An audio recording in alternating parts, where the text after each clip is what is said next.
Hey, Hey, I'm Levi. Riley. We're here in the shop putting together some Bactifeed into the bottles. So the Bactifeed's already been made, and we have all these bottles here. These are over 50 of them right here. This is the raw stuff, so we just take right out of that, make the product.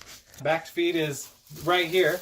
Again, this powder is just a mixture of bacteria. We've got a couple different strains of bacillus, some azospirillum, and then there's also fungi in there that mycorrhiza is kind of the main one. Mycorrhiza essentially acts like a root. It's a fungi that connects to the roots. It actually goes into the cell walls. Like exactly. It'll dig into the cell walls and just it's like a form of symbiosis.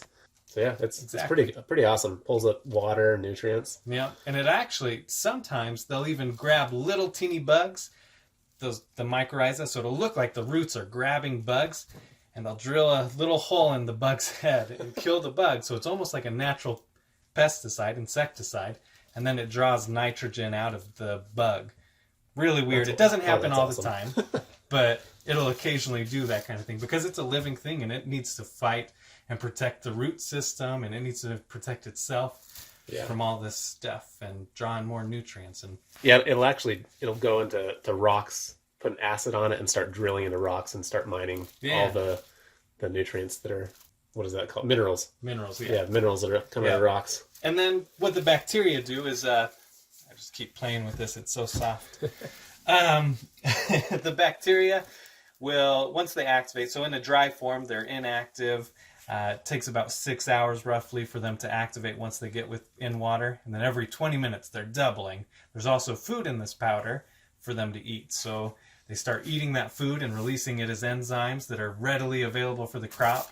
But that's just kind of an added bonus. Really what the food in there is to give them life. Because if they run out of food, they switch from aerobic to anaerobic. Aerobic means they use oxygen, that they're thriving, they can reproduce. Once they go anaerobic, then they stop reproducing and they actually can cannibalize. And so they sometimes level out at that time, but their population will kind of start to dwindle at that point. And so that's why I kind of like sometimes it can take about 20 days maybe for the food to run out. So if food starts to run out, you'll be able to smell it. When anaerobic bacteria are present, it's a harsh smell, not very pleasant. When they're aerobic, it's a little bit sweet. It's not necessarily pleasant, but it's a sweeter, unpleasant smell. It's a lot more bearable. And then you can actually just add food because they're facultative, which means they switch back and forth. They can be aerobic if they don't have food, if they have food.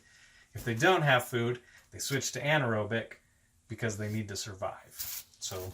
And what did the bacillus do? Oh yeah, I got sidetracked there. Yeah, that's okay. Yeah, talk about whatever you want. So then the bacillus, once you put it in the soil, you kind of conditioned them and got them full of energy and a heavy population. You put it in the soil and they start, if you have really hard soil at the top, they'll start breaking down just the soil at the very top. So what they do is they break down nutrients. They break down organic material and they release it as an enzyme that's readily available for the crop. They do a lot of different things, and we have a lot of different strains that kind of focus on different things. Again, there's conditions in your soil that one bacteria may not be able to survive very well, and so you may only have one of these bacteria in there for a day or two, but it's going to do what it can in that day or two. Other ones will be natural there, and so they'll actually be able to take root and start building an organization. They'll essentially do microscopic tunnels through your soil, and that allows for more water, more oxygen to flow in, or air, really, because you've got nitrogen in your air, and then that'll help hold more nitrogen in your soil, which makes your grass green. They create humus. Yeah, exactly. Humus holds about 90% of its weight in water, so you get a lot of it. Like, what are the golf courses? And a lot of golf courses will save, on average, 30%, sometimes even higher. We've had guys cut back 50% on water.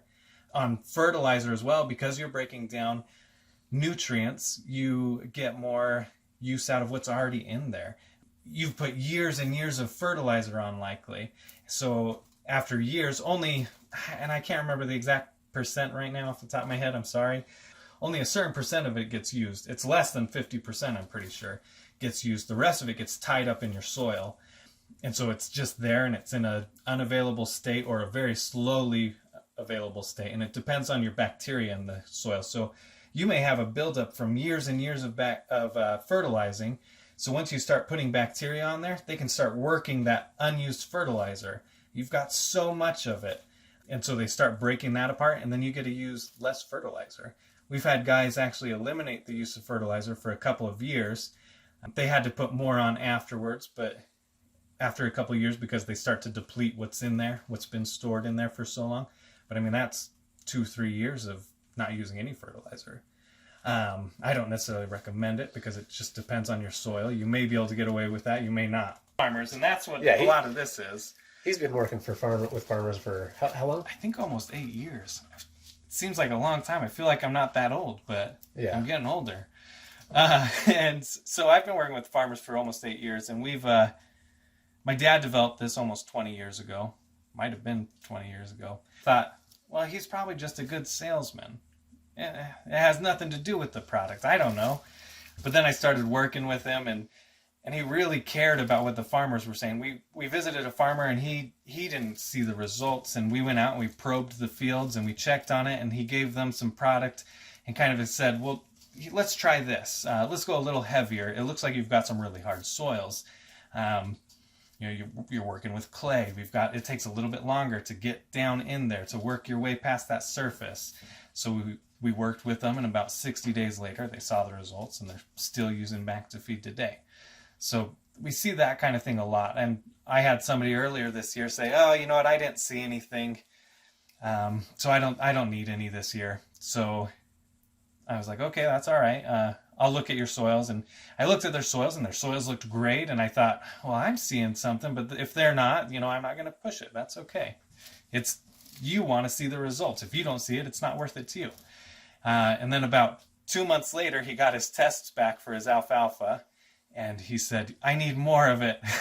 My quality tests are the best I've ever had. So sometimes you may not immediately see the results or they can take a little while or a little longer than you expect, but sometimes they happen really fast.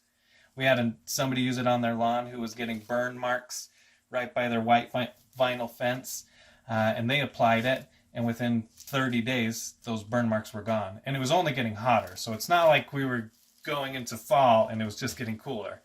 The temperature was rising. So it should have been getting worse, but instead it got better. And that's kind of the humus and just being able to retain more water in there.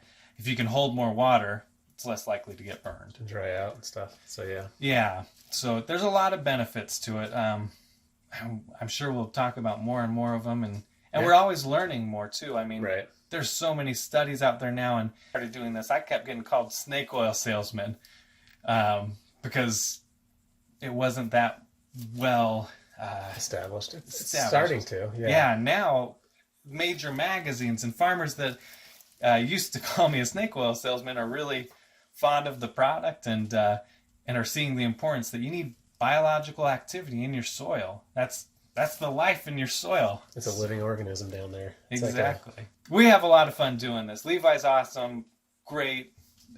He's so passionate about this kind of thing.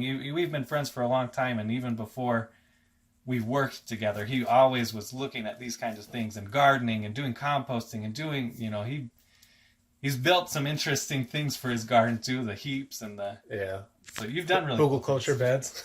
Yeah. So things I've never done or seen, and he's doing his own research on things too, and so, all right. Yeah. Well, I don't have anything else to add to this. You did quite a bit, but all right. Well, it's nice. I think that was pretty good. Let's wrap it up. Okay. See you guys. See ya.